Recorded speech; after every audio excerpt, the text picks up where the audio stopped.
4월 9일 주일 부활절 감사 예배 드리도록 하겠습니다. 찬송가 171장 찬송입니다.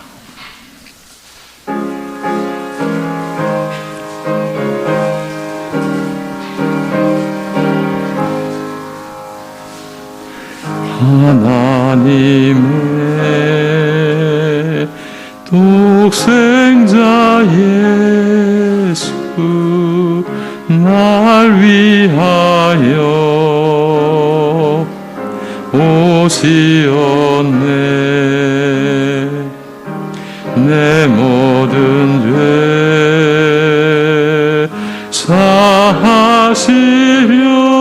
사하시려고 십자가 지셨으나 다시 사셨네.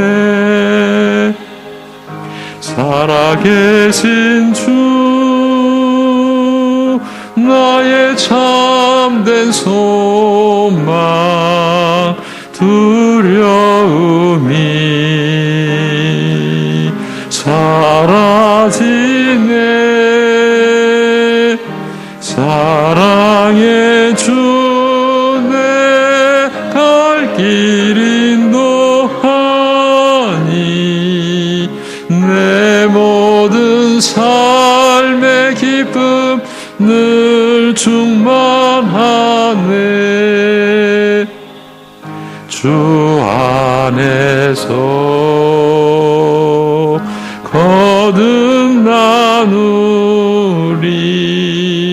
기뻐하며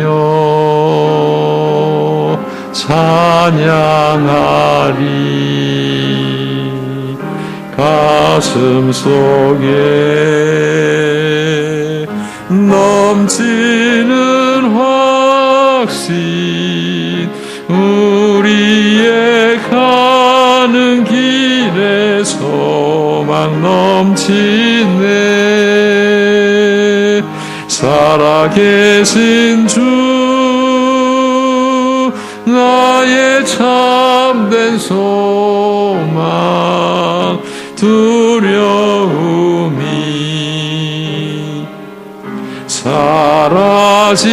사라지네. 사랑의 주 내 갈 길 인도하니 내 모든 삶의 기쁨 늘 충만하네. 선한 싸움 담아 후에 우리 주님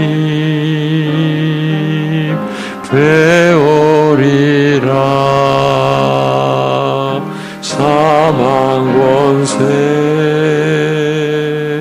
다 물리치고 주님이 다스리니 영광 넘치네. 살아계신 주 나의 참된 소망 두려움이 사라지네. 사랑의 주 내 갈 길 인도하니 내 모든 삶의 기쁨 늘 충만하네.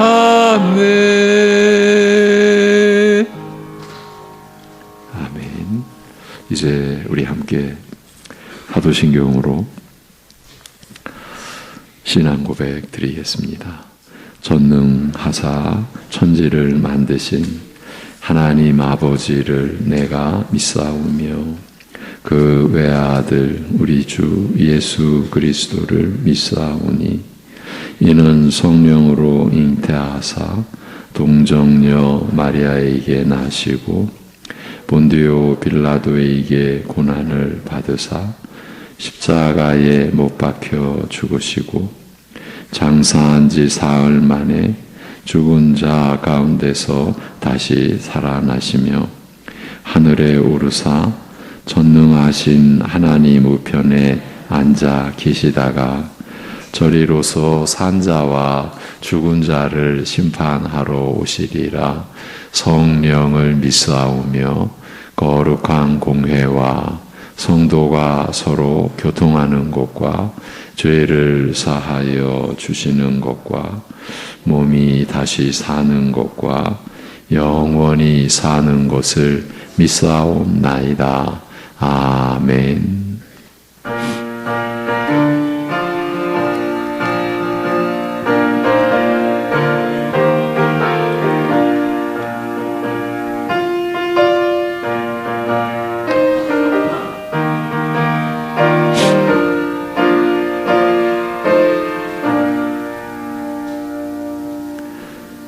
우리 주 예수 그리스도의 아버지 하나님을 찬송하리로다. 그의 많으신 긍휼대로 예수 그리스도를 죽은 자 가운데서 부활하게 하심으로 말미암아 우리를 거듭나게 하사 산 소망이 있게 하시며 썩지 않고 더럽지 않고 쇠하지 아니하는 유업을 있게 하시나니 곧 너희를 위하여 하늘에 간직하신 것이라. 아멘.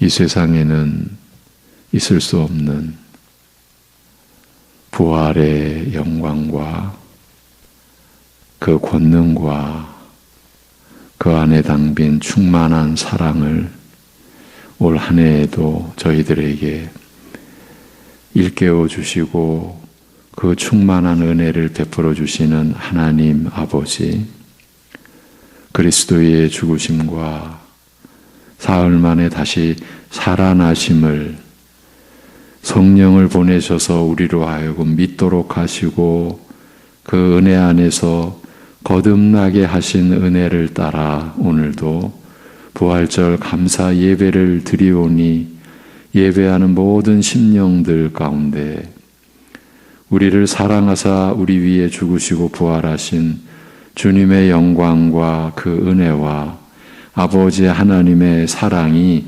충만케 하여 주옵소서. 감사드리며 예수님의 이름으로 기도합니다. 아멘. 일어나셔서 우리 함께 165장 찬송을 드립니다.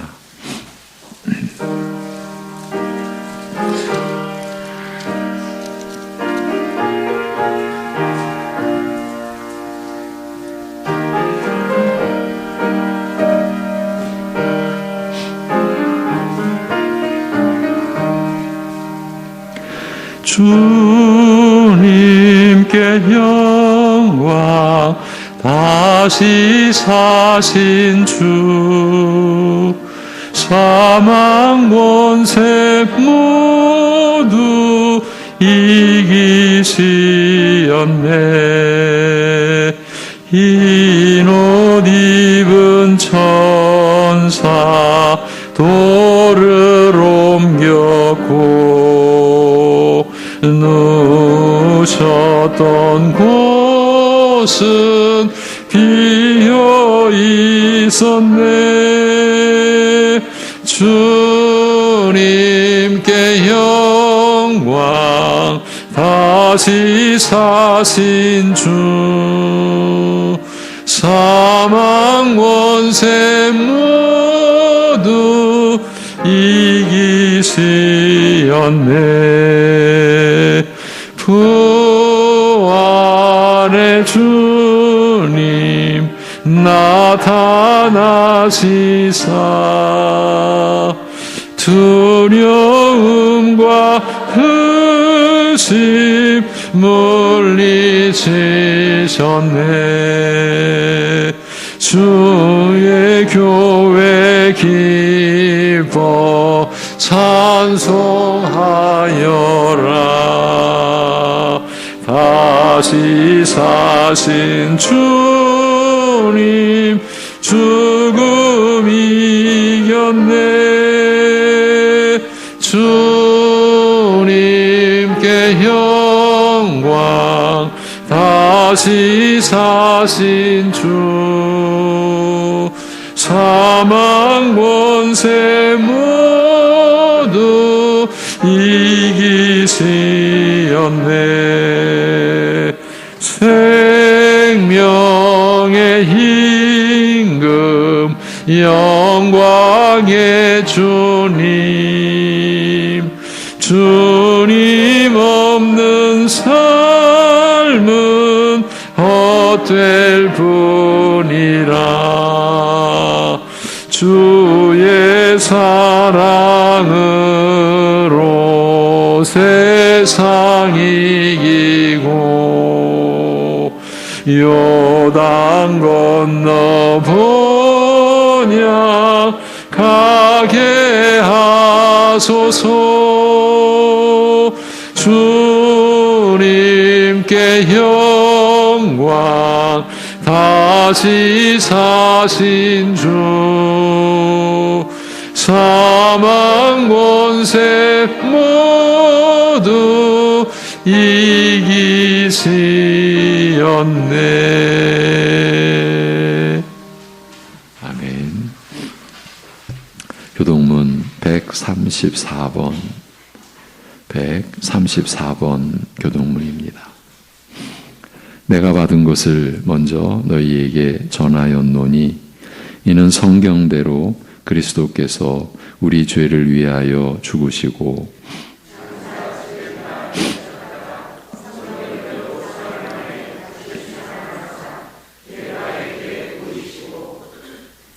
후에 12 제자에게와 그 후에 500여 형제에게 일시에 보이셨나니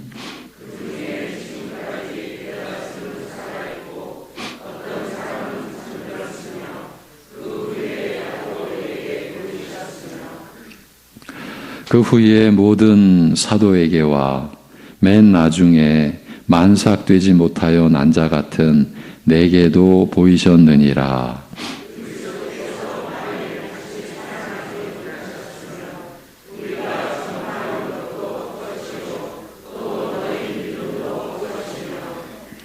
만일 그리스도 안에서 우리가 바라는 것이 다만 이 세상의 삶뿐이면 모든 사람 가운데 우리가 더욱 불쌍한 자이리라. 그러나 이제 그리스도께서 죽은 자 가운데서 다시 살아나사 잠자는 자들의 첫 열매가 되셨도다. 아멘.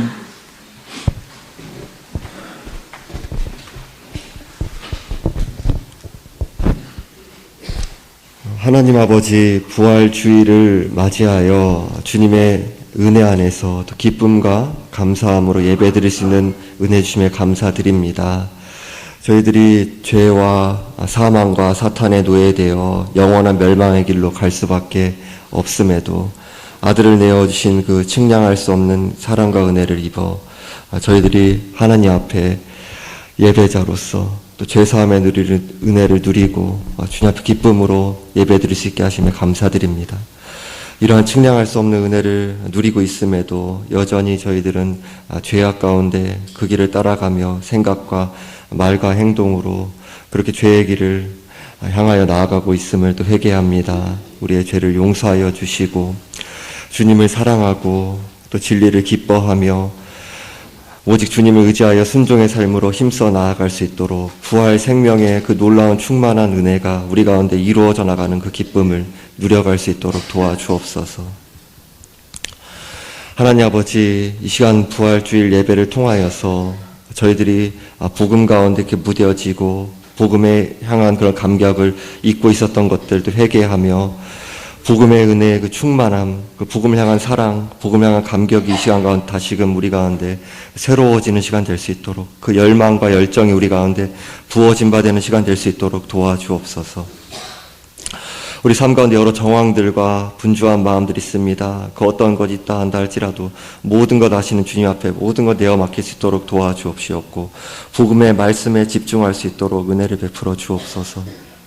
이 시간 말씀 전하시는 목사님께 성령의 큰 권능으로 함께하여 주시고 성령께서 우리 마음에 빛을 비추어 주셔서 나날이 그 복음의 말씀 앞에 우리의 죄된 실상이 어찌하여 아들이 예수 그리스도께서 우리의 죄 때문에 죽으실 수밖에 없으셨는지 우리의 그 참혹한 죄의 실상을 밝히 알게 하여 주옵시옵고 이러한 죄인들 가운데 우리들이 전혀 그렇게 받을 자격이 없는 우리 죄인들인 우리들을 위하여서 그 복음의 은혜, 아들을 내어신 은혜, 그 놀라우신 그 충만한 은혜가 우리 가운데 전적인 은혜로 베풀어졌다라는 그 감격이, 그 부요함이, 풍성함이 우리 가운데 더욱더 깨달아져 가고 이루어져 가는 시간 될 수 있도록 도와주옵소서.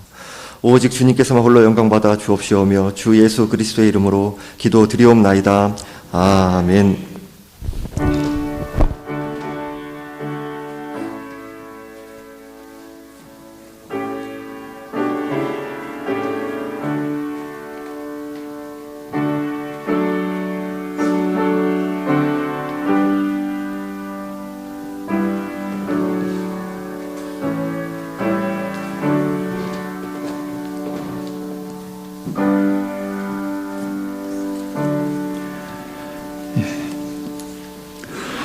(167장) 167장 찬송을 드립니다.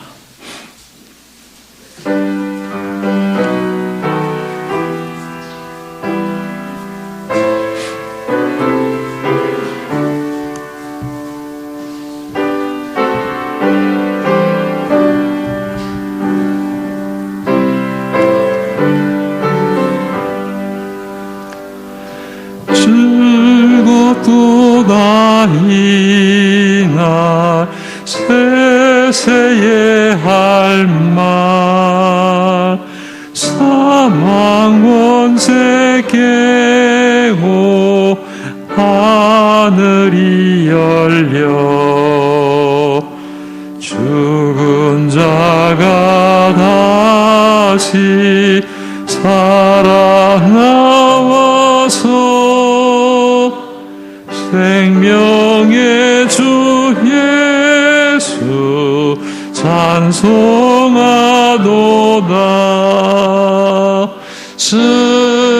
즐겁도다 이날 세세의 할 말 사망 권세 깨고 승리하셨네.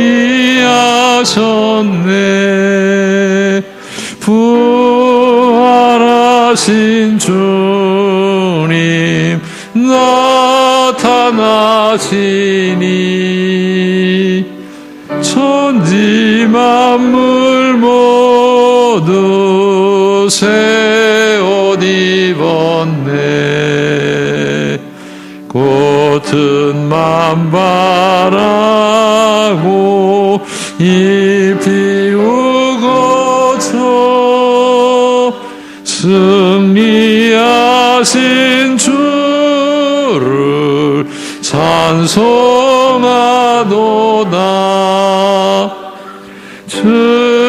즐겁도다 이날 세세의 할 말 사망 권세 깨고 승리하셨네.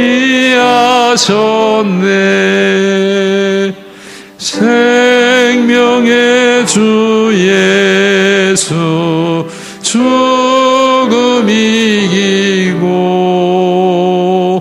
무덤 문을 열고 살아나셨네.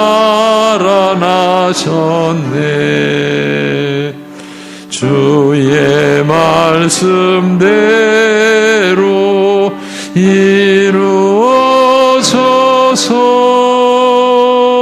사흘 만에 다시 살아나셨네.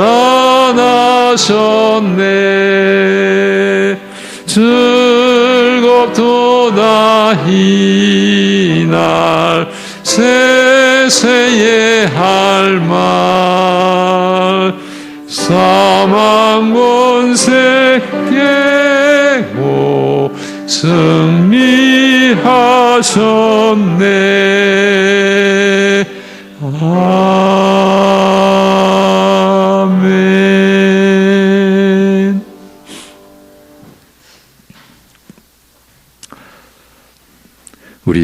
죄를 위하여 죽음의 길을 가신 주님을 우리가 따르고 영원히 우리를 의롭다 하시기 위하여 사흘 만에 다시 살아나신 그 부활의 길 역시 우리로 하여금 따라가게 하신 영원하신 우리 아버지 하나님, 때와 시간을 주관하시는 모든 하나님의 영원한 작정을 이루어 가시는 섭리의 주 하나님 아버지, 2023년도도 우리에게 부활의 이 절기를 고난주간에 이어서 허락하시고 우리 주님의 우리를 위한 죽으심과 우리를 위한 부활하심의 은혜를 되새길 수 있게 하여 주시니 감사합니다.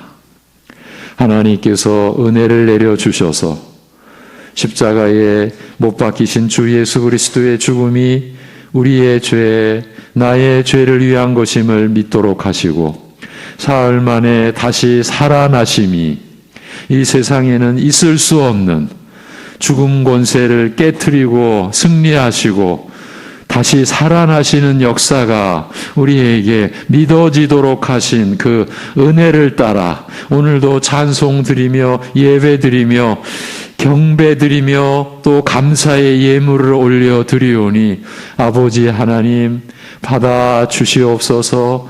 연약하지만 오직 믿음으로 마음의 사랑을 담아서 구별된 11조의 예물과 부활절 감사의 예물과 주님의 나라를 섬기고자 선교와 건축의 예물과 일용할 양식을 베풀어 주시는 은혜를 따라 성미와 주일 감사 예물을 올려드리는 주님의 사랑하는 손길들 붙잡아 주셔서 날이 갈수록 해가 갈수록 십자가의 주님이 우리를 사랑하신 주님이시요 사흘 만에 부활하셔서 우리로 하여금 거듭나게 하시고 우리 역시 영원한 새 생명에 참여케 하신 그 은혜와 사랑이 날이 가며 해가 갈수록 더 뚜렷하게 우리의 심령 속에 믿음으로 일어나며 믿음으로 세워지며 그리하여 우리가 어떠한 길을 가든지 주님을 따라가는 길이기에 우리 역시 육신의 이 겉옷을 벗는 육신의 죽음의 길도 주님을 따라가는 길이요 그 후에 부활하는 것도 주님을 따라가는 길이기에 그 모든 것을 앞서 우리 주님이 이루시고 행하시고 온전케 하신 그 영생의 길을 우리가 가는 길이기에 어떠한 상황에서도 두려움을 이기고 두려움이 몰려올지라도 모든 것 주님 앞에 다 내려놓고 살아가는 삶 속에서 말할 수 없는 낙심과 좌절과 고통과 염려가 우리를 감쌀지라도 우리를 무너지게 할지라도 모든 것을 다 주님께 맡겨드리고 죽음 권세를 이기신 사망을 이기신 주님께 우리의 모든 것을 내어 맡기는 믿음의 삶이 이루어지게 인도하여 주옵소서. 아버지 하나님, 여기 하나님께서 택하시고 부르시고 아들을 죽이신 그 사랑을 입혀주신 하나님의 사람들, 하나님의 자녀들이 예배를 드립니다. 부활절 감사 예배를 드립니다. 부활의 신앙, 부활의 생명으로 충만케 하여 주시옵소서. 지난날의 신앙의 자리에서 머물지 않게 하시고 날이 갈수록 주님께 더 가까이, 그래서 주님의 우리를 향한 사랑이 더 실제적으로 느껴지고 누려지고 그러기에 우리 또한 그 사랑의 유일하고 합당한 반응인 주님을 사랑함으로 살아갈 때에 주님을 사랑함이 서로를 섬기며 서로를 사랑하는 것으로 나타나기를 바라신 주님의 뜻대로 더욱 충실하게 서로를 섬기는 삶을 살게 하여 주시옵소서. 감사드리며 주 예수 그리스도의 이름으로 기도하옵나이다. 아멘. 요한복음 20장 1절에서 10절 말씀입니다. 오늘 본문은 요한복음 20장 1절에서 10절입니다. 저희가 아직 성경을 깨닫지 못하였습니다. 이 제목으로 요한복음 10장 1절에서 10절 봉독합니다.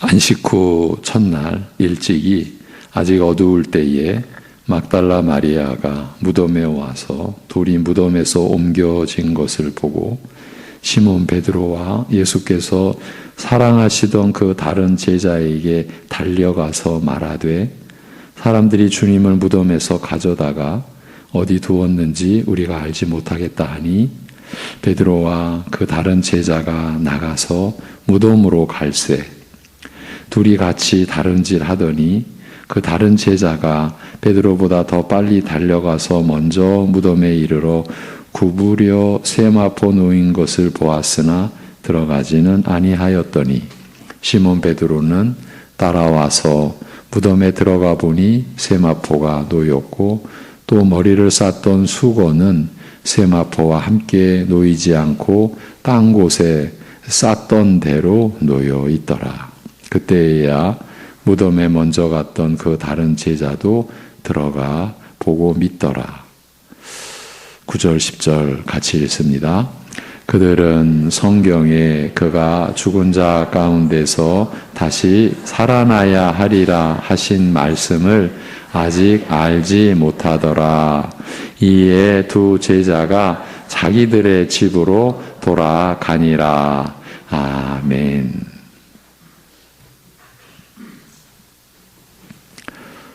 예, 주님께서 부활하신 사건을 기록하면서 복음서들은 그러니까 마태, 마가, 누가, 요한 이 복음서들은 한결같이 이날이 안식 후 첫날 새벽 곧 안식일이 끝난 직후임을 밝히고 있습니다. 안식 후 첫날이 오늘 주일 가리키는 거죠.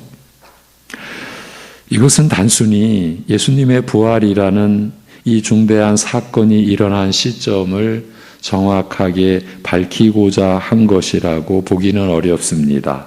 오히려 주께서 부활하신 일이 안식일과 깊은 관련이 있음을 우회적으로 알리고자 하였다고 보아야 할 것입니다. 모든 복음서들이 주님께서 부활하신 사건을 안식 후 첫날 이렇게 기록해서 기술해 놓은 것은 주님의 부활이 안식일과 뗄 수 없는 관련이 있음을 나타냈다. 이렇게 보아야 하리라는 겁니다. 예수님께서는 예배일이 끝나고 안식일이 시작되려는 즈음에 죽으시고 장사되셨으며 안식일 내내 사망의 영역에 머물러 계시다가 안식일이 끝난 후 다음날 새벽에 부활하심으로써 그의 죽음과 장사와 부활 전체가 안식일과 밀접한 관련이 있음을 나타내셨습니다.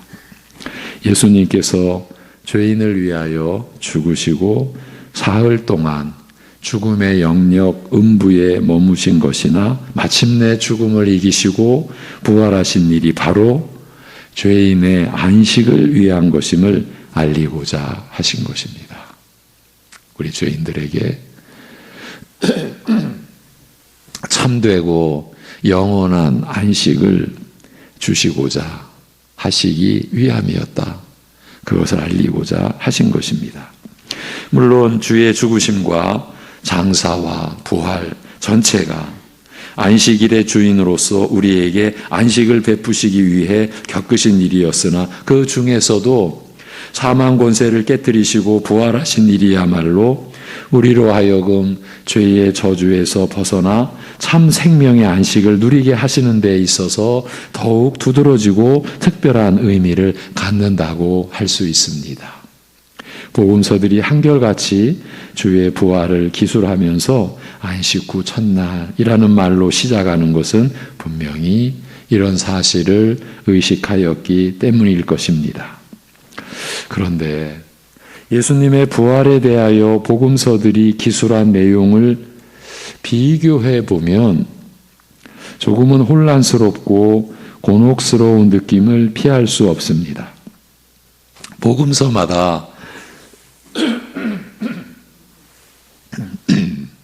복음서마다 부활에 대하여 서술하는 내용이 약간씩 다르기 때문입니다. 이제 성경을 공격하는 그런 이들에게는 이제 이런 내용이 좋은 소재가 되는 거죠.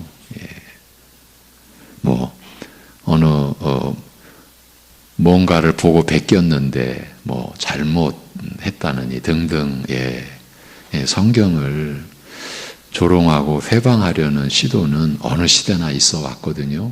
이런 점이, 이렇게 다른 점이 저들에게는 좋은 얘기거리가 된다는 거죠.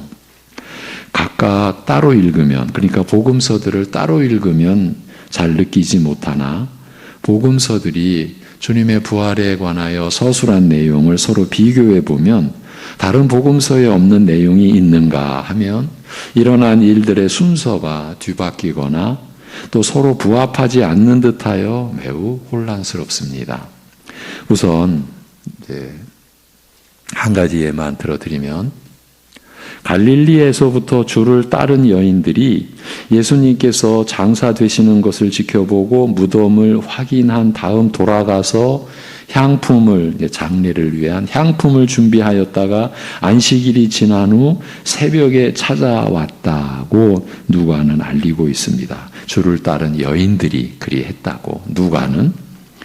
마태는 그렇게 누가는 알리고 있습니다만 마태는 막달라 마리아와 다른 마리아가 무덤을 찾아왔다고 기록함으로써 마치 두 사람만 찾아온 것 같은 인상을 주고 있습니다. 그러나 또 마가는 막달라 마리아와 야고보의 어머니 마리아 외에 살로메를 언급함으로써 무덤을 찾아온 여인들 중에는 두 마리아 외에 살로메도 있었음을 알리고 있습니다. 어쩌면 실제로 무덤을 찾아온 갈릴리 여인들은 이보다 더 많았는지도 모릅니다. 누가는 막달라 마리아와 요한나, 야고보의 어머니 마리아 외에 저들과 함께한 다른 여자들도 있었다 하고 밝히고 있습니다. 그런데 부활에 대하여 기록한 복음서 내용 중에서 가장 독특하고 까다로운 것은 바로 사도 요한이 서술한 내용, 곧 요한복음의 내용입니다. 막달라 마리아가 무덤에 찾아왔다가 무덤에서 돌이 옮겨져 있고 시체가 사라진 것을 보고서 베드로와 요한에게 이 사실을 알려 확인하게 한 일을 기록한 다음에 마리아가 울다가 무덤 속을 들여다보고서 두 천사를 발견한 데 이어 예수님을 뵙게 되었으며, 그러니까 부활한 주님을 뵙게 되었으며 예수님께서 제자들에게 알리라고 하시는 말씀을 듣고서 제자들에게 이 사실을 알렸다고 적고 있기 때문입니다. 이런 내용을 두고 판단한다면 마리아가 빈 무덤을 보고 베드로와 요한에게 알렸다고 기록한 내용과 무덤 속을 들여다보고 천사와 주를 뵈었다고 기록한 내용이 각각 다른 일을 기록한 것인지, 즉 막달라 마리아가 빈 무덤을 보고서 베드로와 요한에게 알려 사실을 확인하게 한 다음에 무덤 밖에서 울고 섰다가 다시 무덤 속에 들어갔을 때 천사를 보고 이어서 부활하신 예수님을 뵙게 되었는지, 아니면 마리아가 빈 무덤을 확인하고 천사와 예수님을 뵌 일을 두 번 중복해서 기록하되 두 번째 내용은 첫 번째 내용을 더욱 자세하게 설명한 것인지 판단하기가 어렵습니다. 천사가 몇 번 나타났으며 그때마다 다른 천사들이었는지, 여자들은 예수님을 몇 번이나 뵈었는지, 마리아와 다른 여인들은 각각 따로 주를 뵈었는지 엉킨 실타래처럼 복잡하여 풀어내기가 어렵습니다만, 글의 자연스러운 흐름을 따른다면 각각 다른 사건을 기록하였다. 그러니까 하나의 사건을 두 번 설명한 것이 아니라 각각 다른 사건을 기록했다고 보는 것이 옳은 듯 합니다. 만일 연이어 일어난 두 사건을 기록한 것이라면 마리아는 처음에 다른 여인들과 함께 빈 무덤 안에서 천사들을 보았으며 나중에 다시 홀로 무덤에 들어가서 다른 천사들을 보았고 이어서 주를 뵈었다고 해야 할 것입니다. 예수님의 부활에 대하여 이렇게 복음서마다 새로운 내용을 추가하면서 약간씩 다르게 기술한 것은 우선 예수님께서 부활하실 때 일어난 일들이 생각보다 복잡하였음을 짐작해 합니다.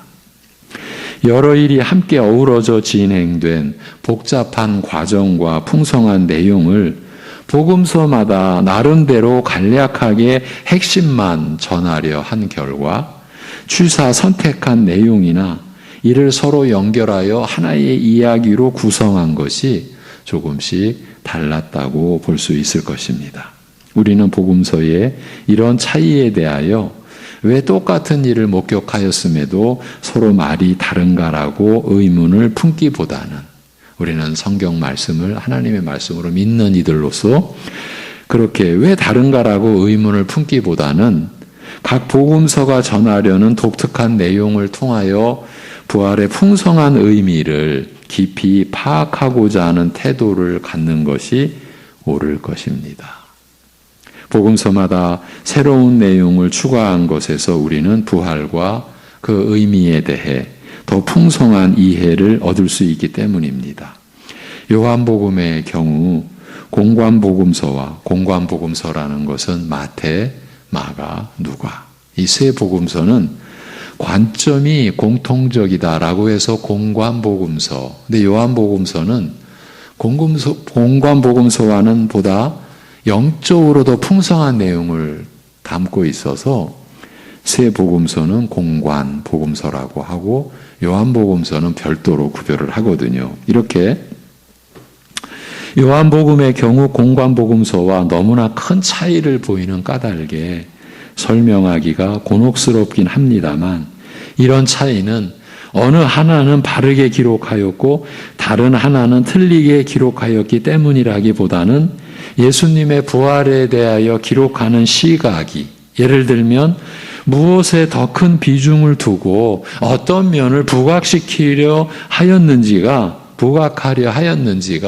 서로 달랐기 때문이라고 볼 수 있을 것입니다. 좀 자세히 살펴보면 공관복음서는요, 그러니까 마태, 마가, 누가 복음서는요, 천사들이 주의 부활에 대하여 증거한 일에 큰 비중을 두고 서술한 반면 요한복음은 부활하신 예수님께서 한 사람 한 사람에게 직접 나타나셔서 친히 부활을 증거하신 사실에 비중을 두고 서술하고 있음을 알 수 있습니다.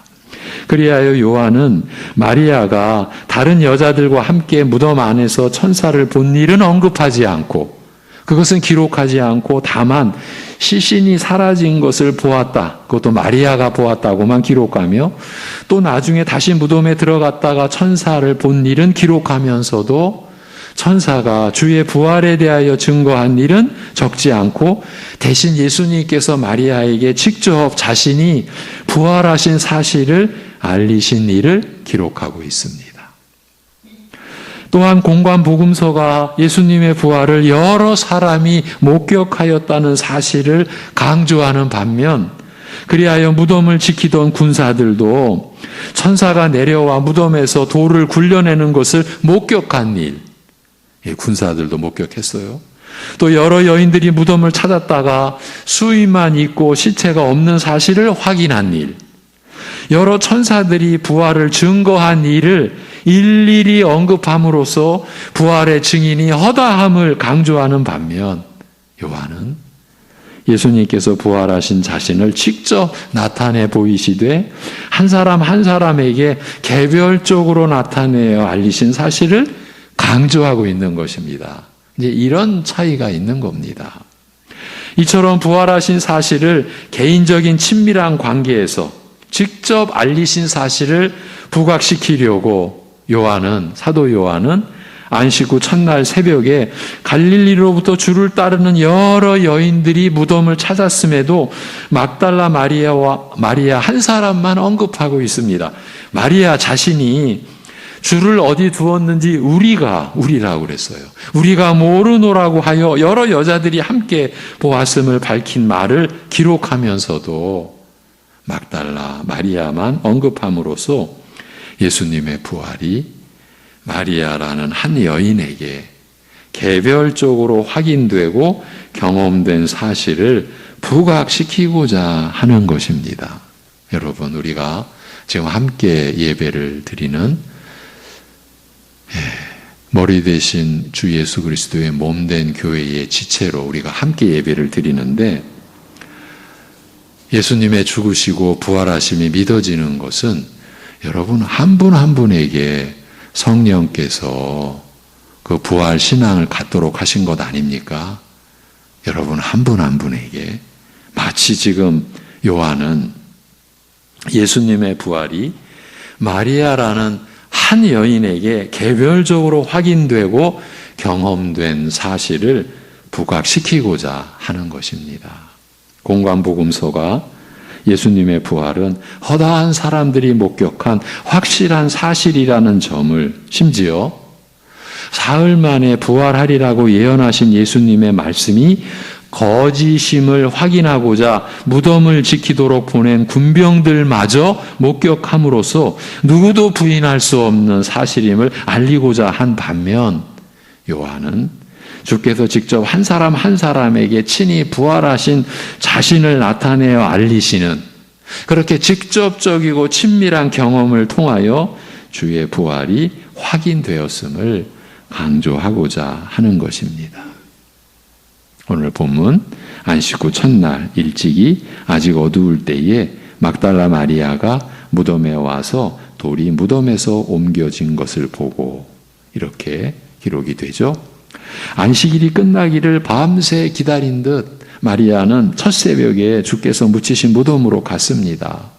그러나 가서 보니 무덤을 막았던 돌이 옮겨진지라 베드로와 요한에게 달려가서 고하되, 사람들이 주를 무덤에서 옮겨 어디에 두었는지 우리가 알지 못하겠노라고 하였습니다. 우리가 알지 못하겠다고 한 것으로 보아 마리아 외에 다른 여인들도 함께 한 것을 짐작할 수 있으며, 시체가 사라지고 없다라고 말한 만큼 무덤에 들어가서 시체가 사라진 것을 확인하였을 것입니다. 물론 돌이 옮겨진 것만 보고서 지레 짐작하거나 무덤이 밖에서 들여다볼 수 있는 구조였을 가능성을 완전히 배제할 수는 없으나, 아마도 무덤 안으로 들어가서 직접 확인하였다고 보아야 할 것입니다. 공관복음서 내용을 참고한다면 이때에 천사들을 보았고 그들이 주께서 부활하신 사실을 확인한 말도 들었을 것입니다. 마리아는 이 엄청난 사실을 베드로와 요한에게 달려가서 알리고자 하였습니다. 한 사람은 주를 위해 죽기를 각오하고서 칼을 휘둘러 주께서 체포되시는 것을 막으려 하였던 제자요, 또 한 사람은 주께서 각별히 사랑하신 제자인 만큼 베드로와 요한에게 누구보다 먼저 알려야 하리라고 생각하였기 때문일 것입니다. 두 사람이 마리아에게서 이 소식을 듣고서 다름질하여 앞서거니 뒤서거니 무덤에 들어가 보니 시체는 간 곳 없고 수의와 수건만 놓여 있었습니다. 베드로와 요한은 직접 찾아가서 빈 무덤을 확인하고서야 마침내 믿었습니다. 그런데 이제 오늘 여러분과 제가 2023년도 부활주일 말씀에 이제 요점에 이제 들어갑니다. 그런데 요한은, 그들은 성경에 그가 죽은 자 가운데서 다시 살아나야 하리라 하신 말씀을 아직 알지 못하더라, 아직 깨닫지 못하였더라는 말을 덧붙임으로써 두 사람이 믿은 그 믿음의 성격에 대해, 그 믿음의 내용에 대해 어떤 여운을 남기고 있습니다. 분명히 그들이 믿게 되었다라고 하였습니다만 참된 것을 확실하게 믿었다는 뜻이 아니라 어떤 여지를, 어떤 여운을 지금 남기고 있는 것입니다. 그의 뜻, 특히 왜냐하면의 뜻이, 그러니까 이 구절이 왜냐하면이라는 접속사가 들어가 있거든요. 이 왜냐하면의 뜻이 애매하여 그리스도의 부활에 대하여 미리 증거한 성경을 깨닫지 못하였으므로 이제 빈 무덤을 확인하고서야 믿게 되었다는 뜻인지, 아니면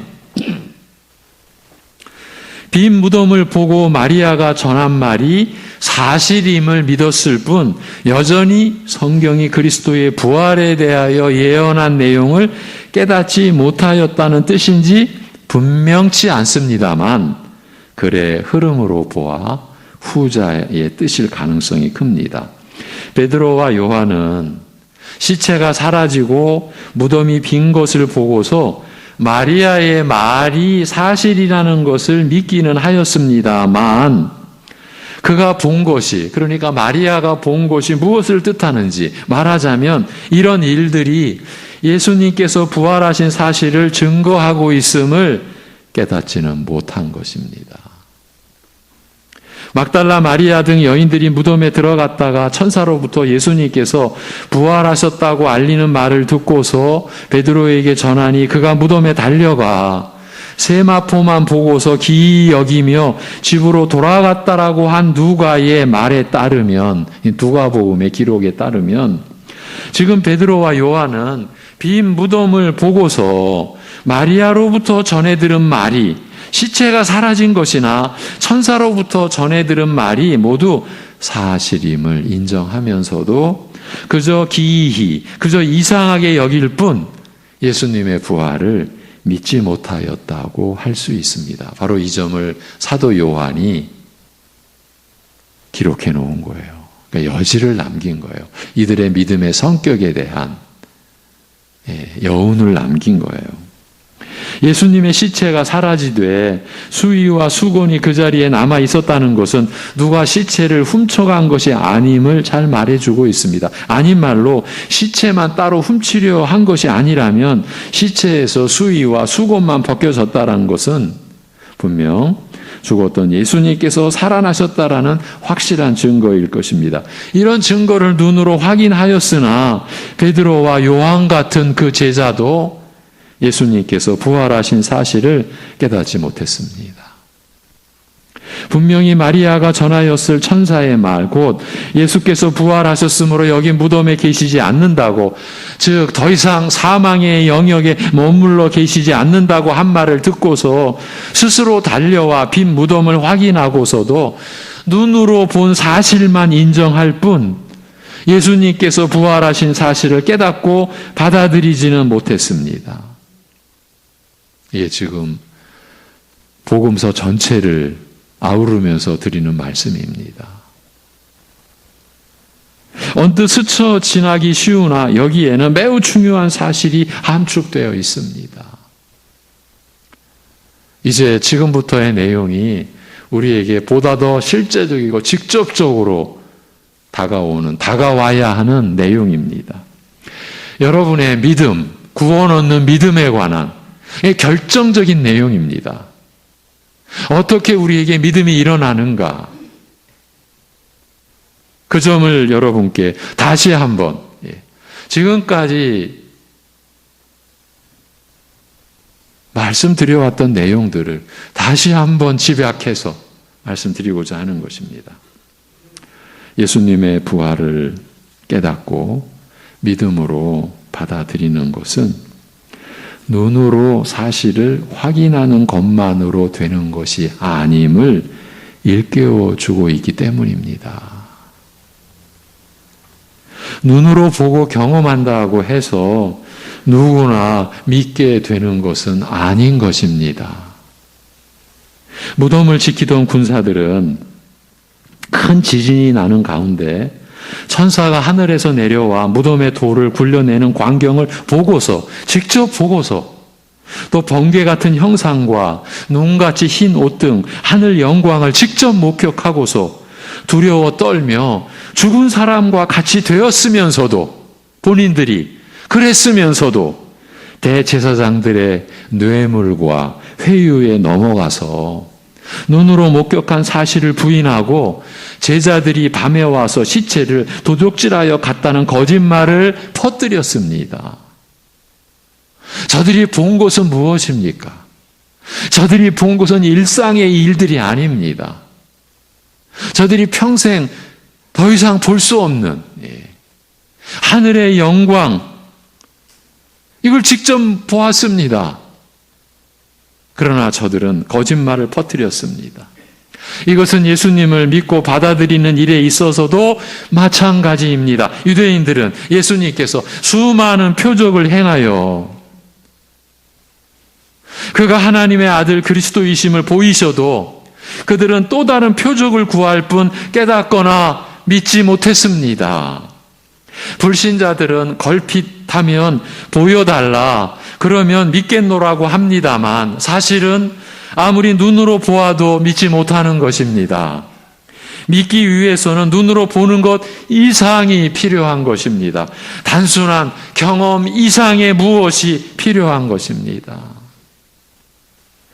마리아로부터 천사의 말을 전해 듣고 직접 빈 무덤을 눈으로 확인하고서도 믿지 못하는 베드로와 요한을 두고서 그저 이상하다고 하면서 기이하게 여길 뿐 믿지 못하고 집으로 돌아가는 그들을 두고서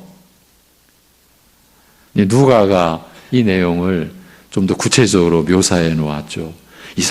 이상하다. 그러면서 집으로 돌아가는 그들을 두고서 이것은 그리스도께서 반드시 부활하시리라고 한 성경을 깨닫지 못하였기 때문이라고 밝힌 요한의 말이 참으로 의미심장합니다. 오늘 우리가 보고 있는 본문의 내용입니다.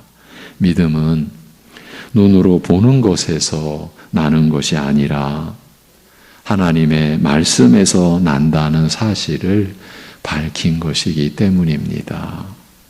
눈으로 보는 것이 우리의 경험이 진리를 보증하지 못하며 오직 하나님 말씀만 확실한 진리라는 그 사실을 알리고 있기 때문입니다. 사람들은 일반적으로 자신이 직접 눈으로 보고 경험한 것을 사실 판단에 가장 확실한 근거라고 생각합니다만 사실은 그렇지 않습니다. 눈으로 본 것이나 실제로 경험한 것이 진실 여부를 판단하는 데 있어서 얼마나 허약한 근거인지 확인하는 것은 그리 어렵지 않습니다. 소위 체험신앙이라고요.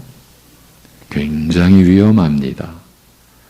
대부분 거의 신앙이 아닌데 체험신앙, 체험주의, 신비주의, 그들은 자신들의 체험이 자신들의 믿음의 가장 확실한 근거라고 그렇게 여기고 신앙생활을 합니다. 그런데 체험신앙에 빠진 사람들의 일반적인 특징이 있습니다. 그들이 자신들의 체험을 확인하기 위하여 성경을 찾게 했습니까? 그랬으면 좋겠는데 그들은 일반적으로 또 다른 체험을 구합니다. 그래서 좀 쉽게 말하면 좀 더 뜨거운 체험, 좀 더 자기를 감동시키는 더 큰 체험을 그렇게 갈망하고 그런 체험을 주는 곳이라면 어디든지 그들은 찾아가는 열심을 보입니다. 이 말씀 속에, 이 내용 속에 벌써 뭔가 암시를 해드렸죠. 자신의 그 체험이 자신의 믿음의 근거가 되지 않는다라는 것을 본인은 느끼는 거예요. 불안한 거예요.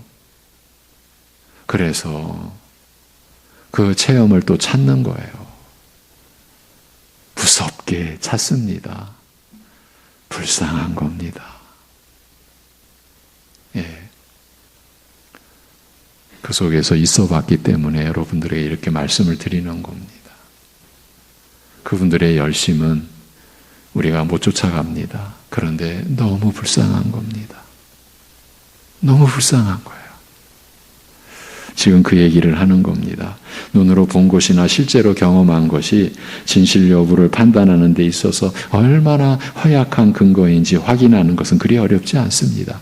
물론 사람들이 눈으로 보고 경험하는 것을 일반적으로 사실 판단의 근거로 삼는 것을 잘못되었다고 할 필요는 없으나, 아니, 하나님께서는 인간으로 하여금 이런 방법으로 사실을 판단하게 하셨다고 할 수 있으나 이것이 절대적인 진리성을 보증하지는 못하는 것입니다.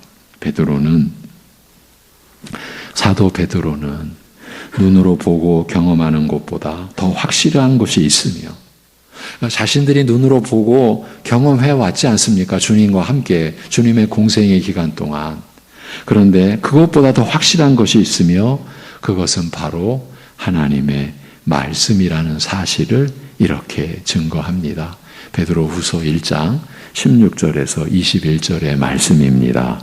같이 천천히 보시겠습니다. 베드로후서 1장 16절 이하 21절까지입니다. 시작. 우리 주 예수 그리스도의 능력과 강림하심을 너희에게 알게 한 것이 교묘히 만든 이야기를 따른 것이 아니요 우리는 그의 크신 위엄을 친히 본 자라. 지극히 큰 영광 중에서 이러한 소리가 그에게 나기를 이는 내 사랑하는 아들이요 내 기뻐하는 자라 하실 때에 그가 하나님 아버지께 존귀와 영광을 받으셨느니라. 이 소리는 우리가 그와 함께 거룩한 산에 있을 때에 하늘로부터 난 것을 들은 것이라. 또 우리에게는 더 확실한 예언이 있어 어두운 데를 비추는 등불과 같으니 날이 새어 샛별이 너희 마음에 떠오르기까지 너희가 이것을 주의하는 것이 옳으니라. 먼저 알 것은 성경의 모든 예언은 사사로이 풀 것이 아니니 예언은 언제든지 사람의 뜻으로 낸 것이 아니요 오직 성령의 감동하심을 받은 사람들이 하나님께 받아 말한 것임이라. 아멘. 사도들이 전한 그리스도의 복음이 진리임을 증거하되 진리임을 보증하되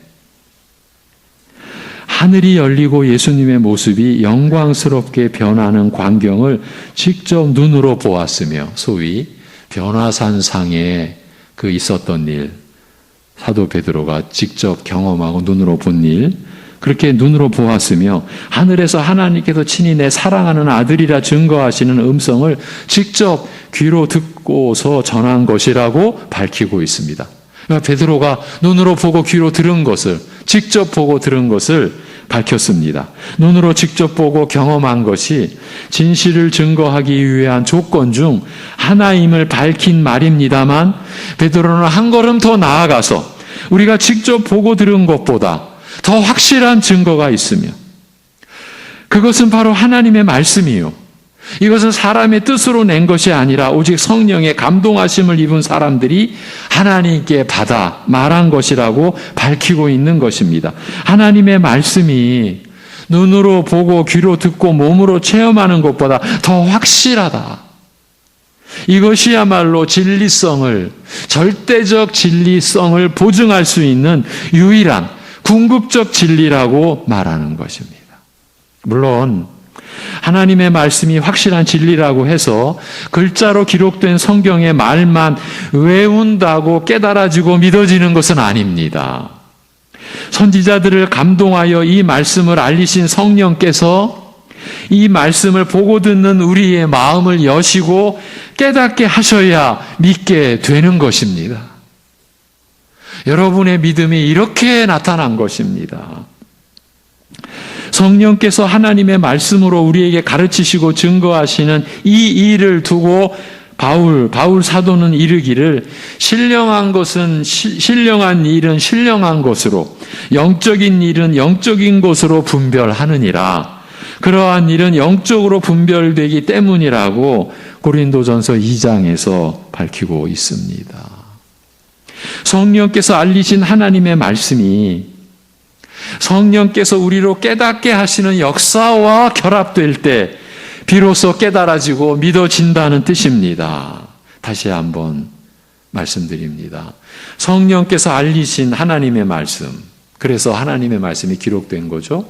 성령께서 알리신 그 하나님의 말씀이 성령께서 우리로 깨닫게 하시는 그 은혜의 역사와 결합될 때 비로소 우리에게 깨달아지고 믿어진다는 뜻입니다. 여러분의 믿음이 이렇게 일어난 것입니다. 성령께서 우리 안에서 행하시는 이런 역사가 없는, 그러니까 말씀을 깨닫게 하시는 그런 역사가 없는 경우를 두고 말하되, 육에 속한 사람은 하나님의 성령의 일을 받지 아니하나니 저희에게는 미련하게 보임이요 또 깨닫지도 못함이니라고 하였습니다. 고린도전서 2장 14절의 말씀입니다. 그리스도의 부활을 직접 목격한 사람들은 참으로 복된 사람들이라고 할 수 있습니다. 그 당시 그 자리에 없었던 우리로서는 아무리 바라고 사모한다고 해도 경험할 수 없는 일입니다. 그 시대에 산 사람이라고 해서 누구나 경험한 것도 아닙니다. 이런 경험은 하나님께서 특별한 목적을 위해 특별한 사람에게만 허락하신 은혜임을 베드로는 이렇게 알리고 있습니다.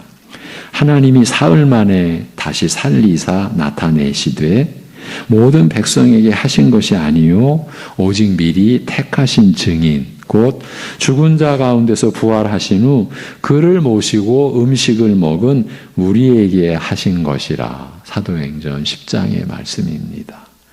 부활을 직접 목격한 증인으로서 모든 사람에게 그 사실을 증거하게 하실 목적으로 이런 은혜를 베푸셨다는 뜻입니다.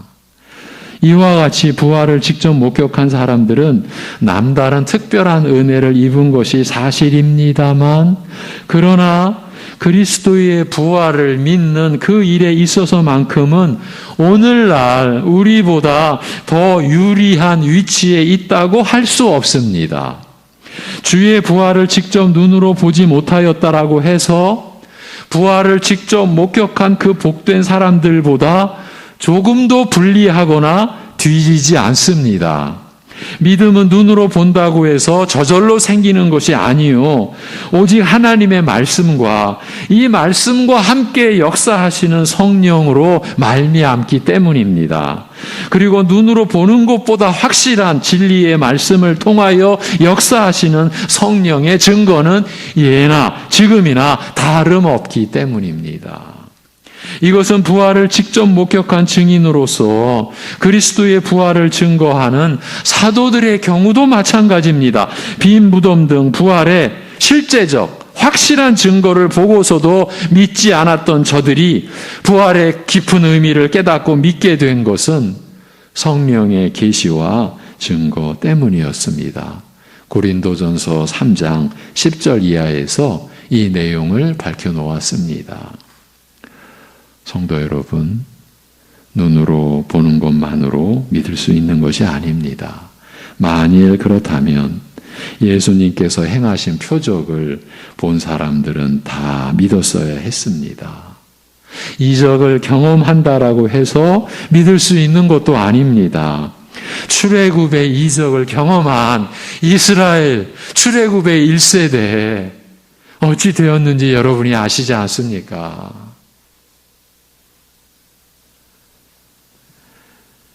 오병이어의 표적을 경험하고서 빈들에서 남자만 5,000명. 여러분, 그러면 수만 명이라고 볼 수가 있는 겁니다. 어린아이가 가져온 떡 5덩어리와 물고기 2마리로 그 수많은 무리가 그 오병이어를 두고 하늘을 향하여 기도하시고 축사하시고 그 제자들에게 떼어주실 때 그 수많은 무리가 그 빈들에서 그 배불리 먹게 되고 남은 광주리가 12광주리였습니다.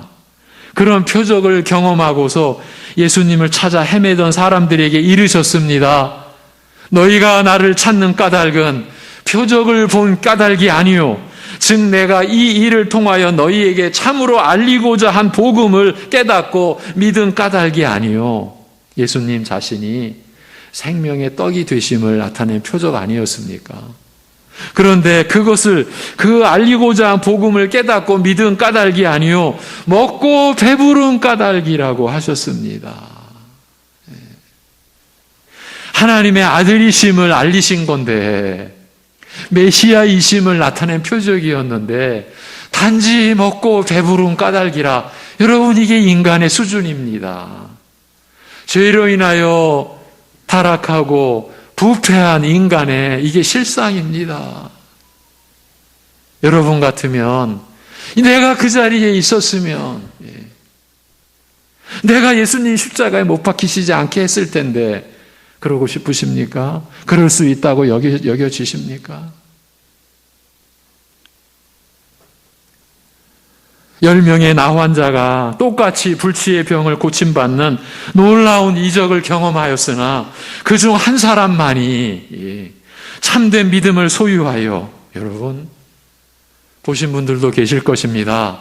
나환자의 그 비참함을. 그런데 그런 가운데서 10명이 똑같이 나음을 입었습니다. 온몸이 회복됐습니다. 그런 하늘의 역사가 일어났습니다.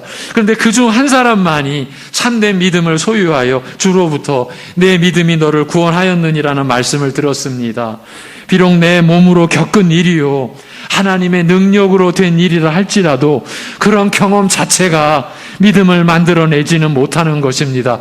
오직 성령을 통하여 역사하는 하나님의 말씀만이 우리로 믿게 하는 것입니다. 예수님이 나를 위해 죽으시고 다시 살아나신 것이 믿어진다는 것은 오직 성령을 통하여 역사하는 하나님 말씀만이 우리로 믿게 하는 바로 그 은혜를 받은 것입니다. 여러분의 믿음이 그렇게 일어난 것입니다. 기도하겠습니다. 하나님 아버지,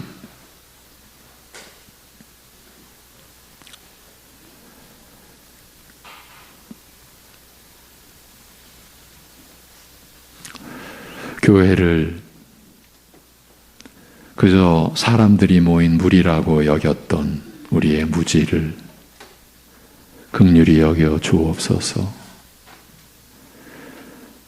우리 위에 죽으시고 부활하신 그리스도를 우리가 믿는다고 하면서 그 믿음을 그저 이 세상의 사람들이 믿는 믿음과 같이 마치 내가 믿은 것처럼 여겼던 우리의 허물과 무지를 긍휼히 여겨주시고 여전히 그 믿음 가지고 자신을 내세우거나 그래도 다른 사람을 가볍게 여기거나 경시하는 우리의 죄악을 긍휼히 여겨주시고 용서하여 주시옵소서. 우리가 주일을 기다리고 주일의 예배를 그렇게 사모하고 주님을 찬송하는 기쁨, 주님께 우리의 모든 것을 내어 맡기는 이 기도를 드리는 이 감사함, 우리를 살리는 생명의 말씀을 듣고자 우리가 주일을 기다리고 하나님 앞에 나와 예배를 드리는 이 믿음이 이 땅에서는 일어날 수 없는, 우리 안에서는 몇 번을 다시 죽었다 깨어나도 우리 안에서는 일어날 수 없는, 오직 하늘로부터, 오직 하나님으로부터 우리에게 주신 기록된 말씀을 통하여 우리 안에 영원히 거하시는 성령께서 일하심으로써 우리에게 주어진 생명의 믿음, 이적의 믿음, 하나님이 주신 그 믿음이라는 이 사실이 우리에게 일깨워지고, 그렇게 우리가 믿음을 귀하게 여기고 그것이 우리에게 언제나 감사요, 우리가 믿음을 지니고 산다라고 하는 것이 우리에게 얼마나 복된 일이고 얼마나 놀라운 일인지를 아는 그러한 영적인 역사가 사랑하는 우리 성도들 안에서 회복되어지게 하시고, 그러한 믿음의 감사함을 가지고 하나님을 섬기며 살아갈 수 있게 인도하여 주시옵소서. 아버지 하나님, 우리의 죄를 위하여 죽으시고 우리를 의롭다 하시기 위하여 사흘 만에 다시 살아나신 우리 주 예수 그리스도의 그 은혜 안에서 우리 역시 죄에 대하여 죽은 자요, 이제 의에 대하여 산 자로 거듭난 새 생명을 지닌 자로 살게 된 이 믿음이 오직 기록된 말씀을 통하여 성령께서 일어나게 해주신 이 믿음이 여기 예배드리는 모든 예배하는 모든 심령들 가운데 임한 믿음 되게 하여 주시옵시고, 그 믿음으로 우리가 영원히 하나님을 섬기고 육신의 생애 내내 조금 더 흔들림 없이, 때로는 의심과 의문이 몰려와도 우리 안에 계신 성령께서 말씀을 통하여 위로해 주시고 붙잡아 주시고 또 확증해 주시고 확신케 해 주셔서 오히려 의심과 의문의 시험 속에서 더 견고한 믿음으로 세워져 가는 믿음의 사람들 되게 인도하여 주시옵소서.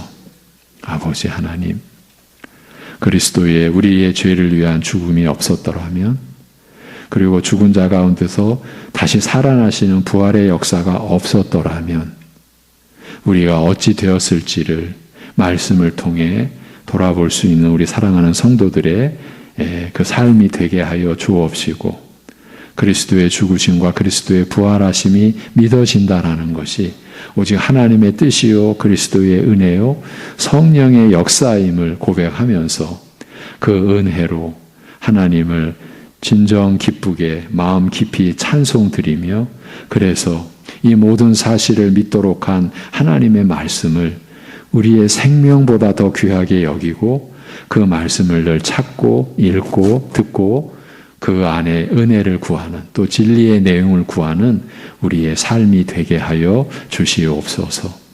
하나님 아버지, 죽음의 권세를 이기시고 부활의 영광을 나타내 주신 우리 주 예수 그리스도를 우리가 믿고 우리가 그리스도와 하나 되어 연합되어 있는 그러한 신분이 되었기에 우리가 육신으로 또는 살아가면서 겪는 모든 부정적인 것, 모든 고통스러운 일들, 모든 염려스럽고 또 우리를 혼란케 하고 우리를 참으로 절망에 빠지게 하는 그 어떠한 상황 속에서도 부활의 생명으로, 부활의 신앙으로 주님께 모든 것을 내어 맡김으로 그 안에서 우리의 믿음을 일어나게 해주시는 성령님의 역사 안에서 결코 소망을 잃지 않고 산 소망을 지닌 믿음의 사람들로 하나님 앞에 서서 하나님 앞에 자신의 모든 것을 내어 맡기고 오직 하나님의 뜻을 구하고 하나님의 인도하심을 누리며 살아가는 우리 모두 되게 하여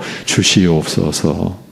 이 모든 것을 감사드리며 주 예수 그리스도의 이름으로 기도하옵나이다. 아멘. 예, 세례식은 2부 예배 때 있도록 합니다. 453장 찬송 드리겠습니다. 453장입니다.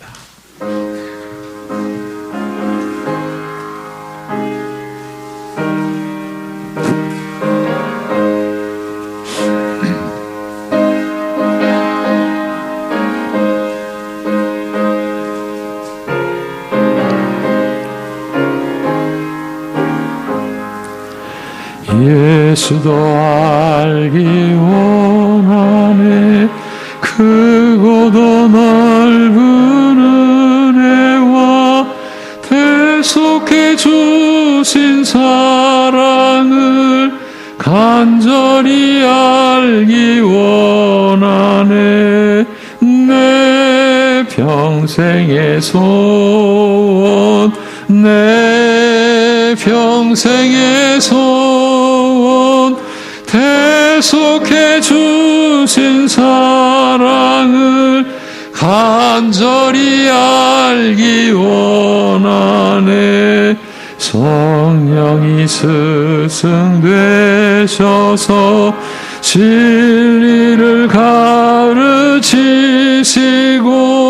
거룩한 뜻을 깨달아 예수를 알게 하소서.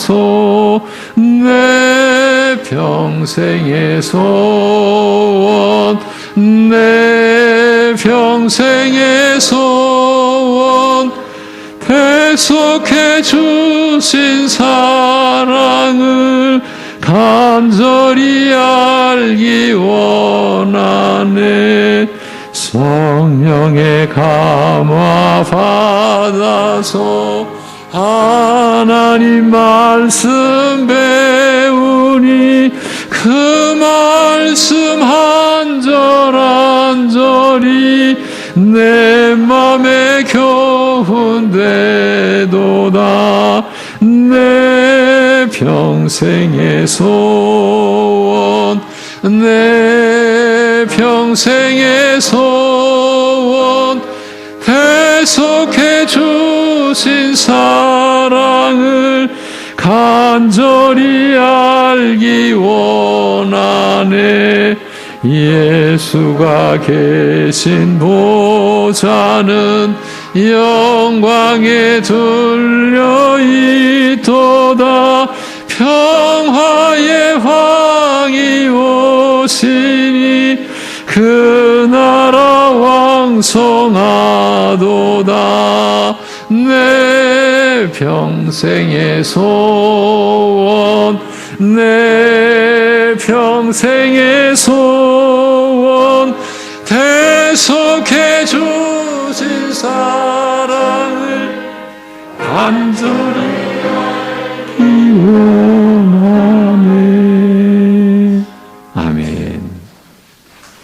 교회 소식 전합니다. 오늘은 기록된 소식도 있고 기록되어 있지 않는 중요한 소식도 좀 있습니다. 다음 주일은 이제 베드로전서로 다시 돌아가서 2장 13절에서 20절 주를 위하여 순종하되 이 제목으로 말씀을 전하겠습니다. 4월 교회 일정, 오늘 부활주일 감사예배와 재직회가 있고 경기 선호회 정기노회가 내일 있고 세 번째 주일 전도회 원례를 갖고 다섯 번째 주일은 임시 공동의회가 열리게 됩니다. 네, 일단 주보에 나와 있는 거 먼저 알려드립니다. 이번 주는 김국현 목사께서 섬기는 개척교회입니다. 주 아래 교회를 위해 기도해 주시기 바랍니다. 오직 진리 안에서 사랑의 역사하는 교회와 가정을 위해 하나님의 사랑 안에서 우리의 민족과 나라를 위해 영육간의 연약한 교우들을 위해 우리는 언제나 또 이웃과 또 나라들을 위해서도 기도해야 되겠습니다. 오늘 부활주일 감사 예배로 드리고 있습니다. 2부 예배 때에 세례식, 유아 세례와 학습이 있습니다. 예, 성도님들께 한 가지 죄송스러운 것은 코로나 국면을 맞이하고서 성찬식을 거행하지 못했음을 송구스럽게 생각하고 이제 가을 추수감사절 그때에 세례식 및 또 성찬식을 거행할 그러한 준비를 하고 있습니다. 그렇게 양해해 주시기 바랍니다. 오늘 2부 예배 후에 재직회가 있습니다. 이 점도 양해를 구합니다. 원래 한 주 전에 공지해 드렸어야 됐는데 그렇지 못했음을 죄송스럽게 생각합니다. 경기선호회 정기노회가 내일 오전 9시 30분 역곡동 교회당에서 열립니다. 세 가지 기록되지 않은 소식을 알립니다. 먼저 아직은 마스크를 착용하고 예배를 드리고 있는 상황에서도 좀 더 찬송이 더 드려졌으면 하는 바람들을 담아서 이제 주일 오전 예배는 지금 이 상태대로 진행을 그냥 하게 되고요. 주일 저녁 예배 때부터는 예배 전에 좀 더 찬양을 드리도록 그렇게 준비를 하고요. 그리고 궁금해하시는 내용 중에 하나가 이제 주일 예배 찬양대 섬기는 것은 이제 상반기가 지나고 나서 우리 2023년도 하반기를 맞이하면서 좀 준비하도록 그렇게 하겠습니다. 그렇게 인지해 주시고 함께 기도해 주시기 바랍니다. 이제 두 번째, 지난주 당회에서 임시 공동의회에서 장로, 또 안수집사, 권사, 피선거권자를 위한 기준을 이제 정해서 당회로서는 수개월 동안 기도하고 정해서 오늘 여러분들에게 이제 알려드리는데, 이제 원래는 게시판에다가 또 여러 이렇게 공지를 하려고 했다가 오직 하나 부활절 예배에 집중하기 위해서 그 모든 절차를 생략했음을 여러분들이 양해해 주시길 바라고요. 그러나 제가 지금 이제 피선거권자의 기준을 말씀을 드리면 계시해 드린 것과 동일하게 여러분들은 다 짐작하실 줄로 압니다. 그래서 이번 주 긴급 공지사항, 우리 교회 공지사항 알릴 때에 이 명단도 그때 함께 알려드리도록 그렇게 하겠고, 오늘은 2023년도 장로, 안수집사, 권사, 피택, 피선거권자의 기준에 관해서만 제가 공지를 해드리겠습니다. 그 기준은 교회의 우리 헌법과 우리 교회가 가져왔던 일반 규례를 그대로 따르기로 하고, 한 가지 제안을 했습니다. 그것은 교회를 섬기는 일꾼이라는 측면에서 봤을 때 나이 제한을 하는 것이 타당하겠다 싶어서 만 65세 이하로 한 가지 제안을 한 것, 이것뿐입니다. 변화는 이것뿐입니다. 그래서 장로, 피택, 피선거권자는 기준이 만 65세 이하, 그리고 안수집사 임직 취임 후 5년 경과, 이것입니다. 두 번째, 안수집사, 피택, 피선거권자의 기준은 동일합니다. 만 65세 이하, 교회 헌법대로 만 30세 이상, 서리집사 5년 경과, 본교회에서 3년 이상 되신 분들, 일반적이죠. 세 번째, 권사, 피택, 피선거권자도 기준 만 65세 이하, 만 45세 이상, 헌법에 있는 그대로입니다. 서리집사 5년 경과, 본교회에서 3년 이상 되신 분, 이렇게 일반적인 그 기준만 여러분에게 제시해드리고, 단 하나 만 65세 이하라고 하는 것이 추가되었다.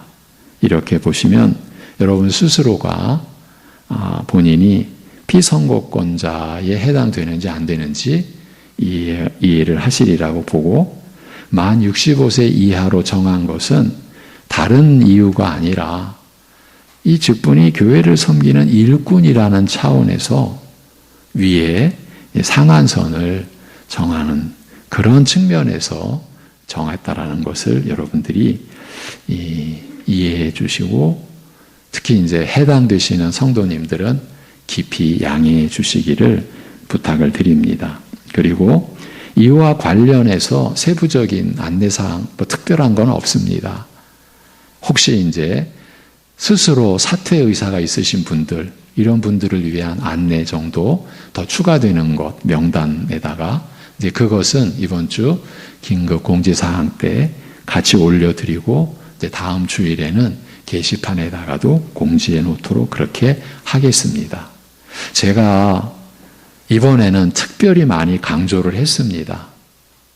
이 직분에 대해서 한국교회가 가져온 문제와 부패성은 한 세대에서 끊어낼 수 있는 그런 상황이 아닐 정도로 깊이 타락해 있습니다. 그건 여러분이나 저나 다 압니다.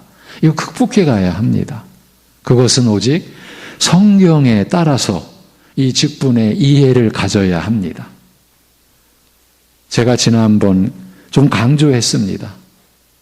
이 직분을 무슨 계급이나 개인의 명예나 영광으로 가져가면 이건 명확합니다. 예수님의 죽으심과 부활의 영광을 확 가려버리는 거예요. 우리 교회가, 여러분이 그 길로 가시면 안 되죠. 목사인 제 자신도 똑같습니다. 여러분을 섬기는 일꾼입니다. 예. 그래도 제가 그 10년 전부터입니까? 더 된 것 같은데, 제가 지금 목회 생활을 한 6, 7년, 제가 정확하게 해보니까, 제가 목회 생활 한 36, 7년 된 것 같은데, 제가 그런 마음을 늘 갖고 있었어요. 제가 여러분에게 어떤 제안을 했습니까? 우리 묘비명에 직분 적지 말자. 성도 변재웅. 영원히 영광된 건 아니냐. 신자 변재웅. 예. 거기다가 직분을 집어넣는다라는 것은 이게 무슨 의미인가? 제가 이런 이야기를 이미 10여 년 전부터 여러분에게 말씀드려 왔었죠. 그런 중심을 가지고 우리가 교회 일꾼을 세워야 되고, 현재 일꾼 된 분들도 그런 중심을 가져야 되고, 앞으로 일꾼 되실 분들도 오직 그런 중심을 가지셔야 됩니다. 그래야 교회의 혼란을 극복해 갈 수가 있고, 우리가 하나님의 영광을 훼손하지 않습니다. 사실은요, 제가 이런 말씀을 드리는 게 이 시대하고는 너무 안 맞는, 너무 안 맞는 그런 상황이라는 걸 제가 모를 리가 있겠습니까? 현 시대의 목사인데. 그러나 하나님 말씀이 우리의 생명이니까, 결코 말씀은 직분을 그렇게 우리에게 가르치지 않으니까 우리는 말씀 따라 가자라는 거죠. 힘들어도 가야 합니다. 그렇지 않으면 우리의 믿음이 큰 손상을 입습니다. 주님의 부활하심의 영광을 우리가 가립니다. 이러한 교회의 인도하심을 여러분들이 함께 따라와 주시기를 부탁을 드립니다. 한 가지 더, 교육관 재건축이 이제 내일부터 실제로 시작이 됩니다. 위험한 현 상태로는 재활용할 수 없는 그러한 교육관을 내일부터 재건축 들어갑니다.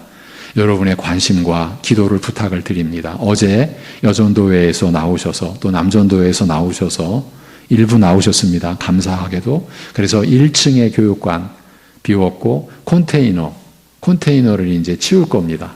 거기를 주차장으로도 활용할 것입니다. 그래서 그 컨테이너 안에 있던 식당 관련 비품들 다 꺼내서 저 컨테이너를 비울 준비를 마쳤습니다.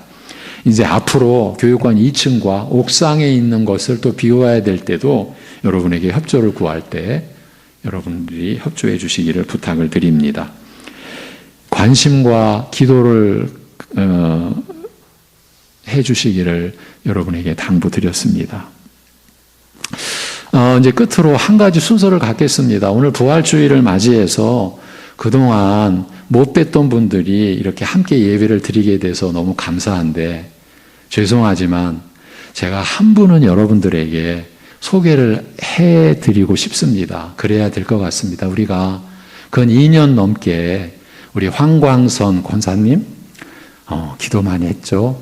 많이 우리 마음 쓰고, 우리 이 권사님의 그 2번의 큰 수술, 15차례의 항암 치료 과정, 그때마다 여러분에게 안내해 드렸고 기도하자라고 했는데, 제가 알기로는 오늘 나오신 것으로 압니다. 그래서 우리 황광선 권사님, 우리 하나님의 은혜 안에서 오늘 우리가 이렇게 대면하게 됐습니다. 우리 권사님을 우리가 한번 잠깐 일어나 주시면 우리 박수로 한번 우리 권사님 감사합니다, 사랑합니다, 수고하셨습니다, 우리 인사하겠습니다. 오늘 나오신다고 하셨는데 정말 나오셨어요. 여기 지금 오래간만에 나오시면 다른 분들도 계시는 거 제가 아는데 다 이렇게 해드리지 못한 거 양해하시죠? 예. 계속 우리 권사님은 아직도 계속 진료 중이십니다.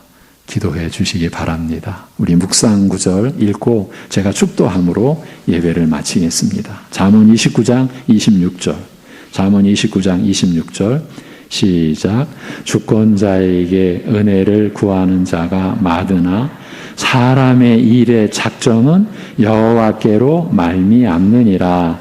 아멘. 축도하겠습니다.